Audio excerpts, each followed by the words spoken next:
All right, welcome back, everybody, to the Center for Human and Organizational Potential podcast, otherwise known as the cHOP 10-Minute Tune-Up Sessions. Today, we're very lucky to have Dr. Shreepada Tripathy with us today. He is an associate professor with the Department of Pediatrics and has a lot of lived experience and a wealth of knowledge about student loans, which is what our episode is about today. Dr. Tripathy, thanks for coming today. I appreciate it. David, thanks for having me. I'm very excited, maybe a little bit nervous, but very excited to talk to you about this somewhat painful topic, but something that I think a lot of our listeners may have a lot of concerns about, a lot of questions about, and hopefully I'll be able to answer some of those today. Yeah, I appreciate it. And no need to be nervous. You're obviously an expert in this area, amongst other things. And I think a lot of people really want to know, what can they do about their student loans? How do we attack paying them off? What is it that we need to concentrate on in order to balance our financial life while we are paying those student loans back? So please tell us, what was your journey like? What did you do? How did you get there? And what else do you have to share? So I think, student loans, I think if used correctly, they can be a really good way to pay off for your undergraduate education, maybe some post-professional education. I have my MD. I took out student loans to pay for my MD. Mm-hmm. And again, I don't want to say that, student loans are good or bad. This is more of me helping people understand, how do you pay off student loans working here at SIU. There are some really cool things about working here at SIU, and one of the great employee benefits we have is working for a public university. Therefore, by doing that, we are eligible for something called the Public Service Loan Forgiveness Program. Yes. This is one of the numerous benefits that we have here working at SIU. As you know, SIU, we're considered public sector employees. In general, people that work in the public sector do make a little bit less, not a whole lot less, so just a little bit less than people that work in the private sector, aka not in a university setting. But I think that's offset by the number of benefits that we have here by working at SIU, whether that's our fantastic health insurance, or mm-hmm. whether it is due to our retirement benefits, or even the tuition benefits that we have. If you wanted to seek a master's degree, any additional post-professional education, like a master's degree or a doctorate or anything like that, these are certainly options for us here at SIU. As you know, student loan debt is a pretty hot topic right now, to say the least. The average student loan debt for people that live in Illinois is around $38,000, and I would say around a little over half of people. A little over half of the 1 million borrowers in Illinois are under the age of 35.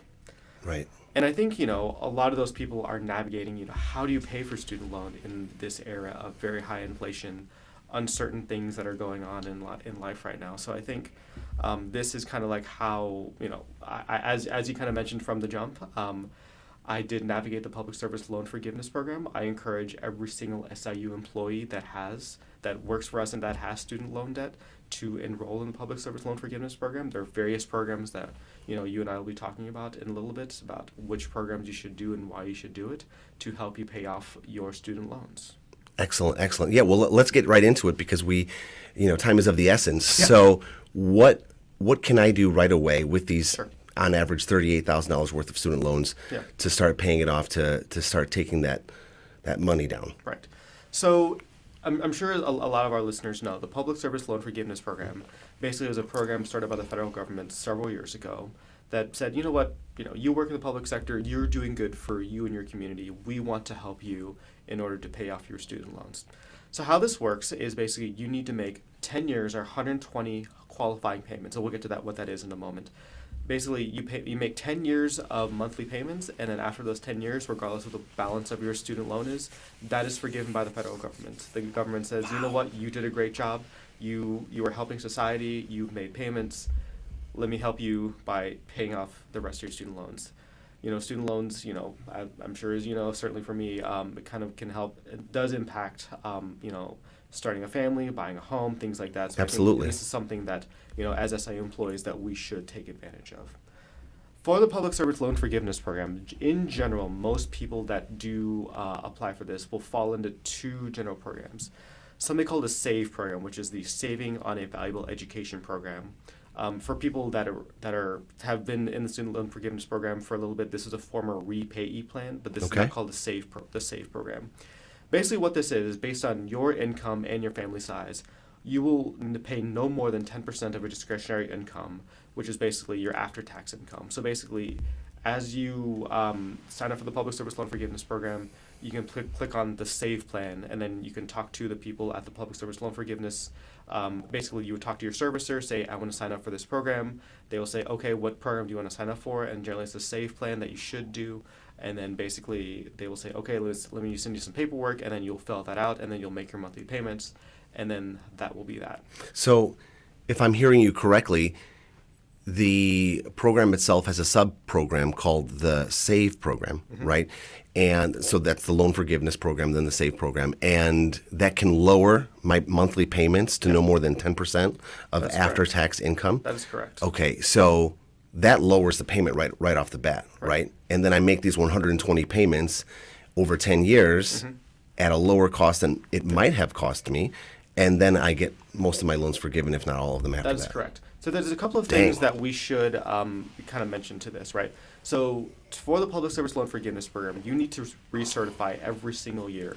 Basically, this is the government's way of saying, hey, you still work for SIU. So basically, this is just their double check to make sure that you are still working for SIU. Sure, it makes sense. And then, sure, it makes sense, right? Right. So the folks at, in administration, basically, people that work in HR, they were very friendly. They were very easy. I sent someone in HR this form to be filled out. They sent it right back to me, and then I uploaded it into the portal, and then they recertified my payments, and it was that easy. I got to say, the people here at SIU were very accommodating, very friendly, and in terms of like getting all that paperwork stuff filled out, I imagine I am not the first person to ask them to do that. Sure. So that was pretty great for them to just emailed it, got it back within the day, and that was it. Awesome. So shout out to Human Resources. What's up?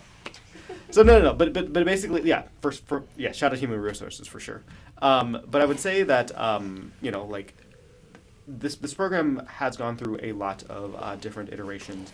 I think the SAFE program is a great program to take advantage of. Okay. Should you have a large amount of student, or even any amount of student loans.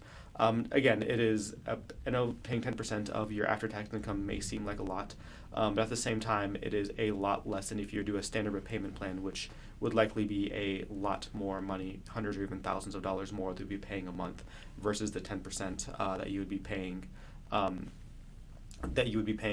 the SAVE plan. Sure. I do want to mention another plan that some people may be familiar with, something called the income-based repayment plan. Basically, with this plan, it's a very similar plan. It would be around 10 to 15% of your after-tax income. There are some weird rules about the income-based repayment. I would say most people that are listening to this would likely sign up for the SAVE plan, but the IBR, or the income-based repayment plan, is another option. You may be forced into that depending on some of the things of when you took out your student loans, but for the most part, almost everyone listening here will likely be enrolled for the SAVE program, would likely save the most money that way. Okay. That's very good information to have. And I think this is a good time for us to remind our listeners that this financial wellness series that we're focusing on here through the cHOP podcast is a financial wellness series that is geared towards having people share their lived experience, their knowledge, their advice, right? And it's always important to check with your doctor when you're taking a new vitamin. It's always important to do your own research, to double check, and to speak with professionals, for example, at the Office of Student Loans, et cetera, et cetera. That being said, who would people talk to, Dr. Tripathy, besides yourself, right? Sorry, I just might have opened you up to some emails and phone calls. I'm happy to take them. But who might people talk to get some information straight from the horse's mouth, per se? Yeah, so basically studented.gov. So basically, if you were to type that, so basically this is the website that you would just sign up for. So basically, even just putting into Public Service Loan Forgiveness into a Google search and actually going to the Department of Education and then just going right from there and Got it. actually reading about it themselves. Okay. I would say for me, the other people that I talked to were my colleagues, the people that have gone through this program before I did. Mm-hmm. What are the things that they did? What are the mistakes that they made? What are the things they wish they would have known before signing up for this program? Things like that. Like I would talk to my friends, talk to my colleagues that were in the same boat that I was. But also, like you said, straight from the horse's mouth, just go onto the Department of Education website. Got it. And then you can just get all this information. The Department of Education has done a really nice job in uploading some YouTube videos, some facts, some frequently asked questions, Yeah. things like that. There's a lot of great information. It can seem overwhelming, but there's a lot of great information that is on the Department of Education website regarding student loans, for sure. And obviously totally worth it, right? Absolutely. Yeah, the navigation, the difficulty with navigating it, and being easy about what next step to take. It feels really good once you get enrolled in the program, right, and you start seeing these benefits. And I'm sure it felt really amazing when you got your loans forgiven after those 10 years. Yeah, so after those 120 monthly payments, it felt great to that following month I didn't have to make a payment. It was one of the greatest feelings. It was fantastic. Like, Absolutely. I can't describe like how great it was to have that proverbial gorilla off your back. But having said that, I think there's a lot of additional work that needs to go into making sure that you qualify for public service loan forgiveness. Probably the biggest advice that I can give anyone is understanding where their loans are coming from. So basically, like your undergraduate loans, if you have loans after undergraduate, if you did get an MD or PhD or have some type of post-professional education, basically like they may have loans from different servicers from different places. If it's possible, you should try to consolidate all your government loans. So basically, like when we talk about public service loan forgiveness, these are all like quote direct loans, which is a classification of loans dispersed by the federal government. Unfortunately, if you took out private loans, so basically loans that are not from the government, if you took them out from like a bank or some type of like third-party servicer that's not the government, unfortunately, your loans would not be eligible for public service loan forgiveness. Those loans are subject to their own repayment, their own interest Sure. rates, things like that. Mm-hmm. The thing that we're talking about today, public service loan forgiveness, is exclusively loans dispersed by the federal government, generally the direct classification of loans. Got it. Okay. Well, it sounds like there's another topic for us to go into, student loans from private sources, on the next episode. Our time is up. Dr. Tripathy, thank you so much for stopping by. I really appreciate it. Do you have anything to close out with or anything else to speak on today for this particular episode? No, I can just say that student loans can be daunting. They can be scary once Sure. you get out of school and have to start paying them back. But certainly there are things that, it's steps and things that you can do to make that burden a little bit more manageable, for sure. Okay. And again, I'm happy to talk to anyone about this. I'm very passionate about student loans and how we pay them back. Again, we took them out. We should pay them back. No one is saying that they should just go away. We should pay back the loans that we took out, for sure. Mm-hmm. But certainly if we have a federal government program available to us, Yeah, we might consider taking advantage of it, certainly right? we should take advantage of Yeah. the programs that are available to us, for sure. Sure, absolutely. Well, I said we were signing off, but I got one more question for you. Sure. Do you think, or what would you say to someone who comes to you and says, I've heard a lot on the internet about people really disparaging student loan debt and taking out student loans just to get an education that might not get them where they want in life, right? You hear about these people talking negatively about, $200,000 in debt with student loans, and now I can't get a job with a master's degree. And if I do, I'm making $45,000. How am I ever going to do that? Is it worth it? What do you say to people like that if they come to you and say, I don't think taking out student loans to get an education is worth it? I think that's a really good question. I think there's a lot of politicization around student loans.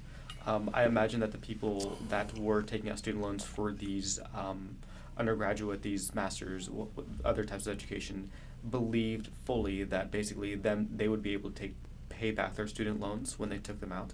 Mm-hmm. I don't know of anyone that intends to take out student loans with the intention of not paying them back. And I think, with the available information they had in front of them, they made the best decisions for them. I truly believe that if we take out student loans, that we should be able to pay them back. And I think, as you said, here at SIU, we do work at a public university. We, in general, do make less than people that work in the private sector. Mm-hmm. And I think if there is a program that the federal government has for us to take advantage of, I think we should take advantage of it. Got it. So don't be afraid of taking out student loans for your future, but be careful. Yeah. get all the information that you can, right, and choose wisely. I think that's a great way. That's a great distillation. I think, understand the loans that you're taking out, how much they are, the impact they may have for your future, and make the best possible decision for yourself. Excellent, excellent. Well, again, thank you so much for today, for stopping by. I really appreciate it. Folks, thanks for listening.